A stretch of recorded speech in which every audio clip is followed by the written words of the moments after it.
સરકારી કર્મીઓને વાર્ષિક મિલકત પત્ર જમા કરાવવું પડશે। સમયસર પત્રક જમા નહીં કરાવવાનો પગાર અટકાવવામાં આવશે। રાજ્યના વર્ગ 1 થી 3 ના તમામ કર્મચારીઓને આદેશ આપવામાં આવ્યા છે। વર્ષ 2025ની સ્થાવર જંગમ મિલકતોની વિગત આપવી પડશે। કર્મયોગી પોર્ટલ પર ઓનલાઈન વિગતો સબમિટ કરવાની રહેશે।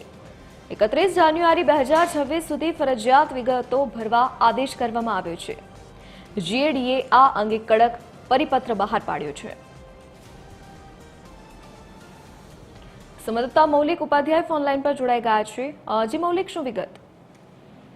બિલકુલ ધરતી રાજ્યના વર્ગ 1 થી 3 ના તમામ સરકારી અધિકારીઓ કર્મચારીઓને કેલેન્ડર વર્ષ 2025 દરમિયાન સ્થાવર અને જંગમ મિલકત દર્શાવતા વાર્ષિક પત્ર છે તે 1/1/2026 થી 31/1/2026 સુધીમાં કર્મયોગી પોર્ટલ પર ઓનલાઈન જમા કરાવવા માટે રાજ્યના સામાન્ય વહીવટ વિભાગે તાકીદ છે તે કરી છે।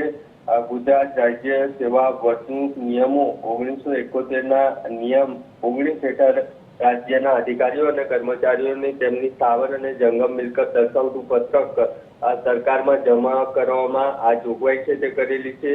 જે તે કેલેન્ડર વર્ષની મિલકતનું પત્રક વર્ષ પૂરું થયા બાદ તુરંત જ જાન્યુઆરીમાં ઓનલાઈન જમા કરાવવાનું હોય છે। હવે 2024 થી વર્ગ 3 ના કર્મચારીઓને પણ આ જોગવાઈ લાગુ પડે છે। જો આ પત્રક સરકારમાં સમયસર જમા ના થાય તો પગાર અટકાવવામાં આવશે। તેથી જીએડીએ પત્ર બહાર પાડીને તમામ અધિકારીઓને તેમજ કર્મચારીઓને તેમની 2025ની સ્થાવર અને જંગમ મિલકત નું પત્રક જાન્યુઆરી માસમાં ઓનલાઈન જમા કરવા માટે તાકીદ કરી છે। જી મૌલિક, વિગત બદલ આપનો આભાર।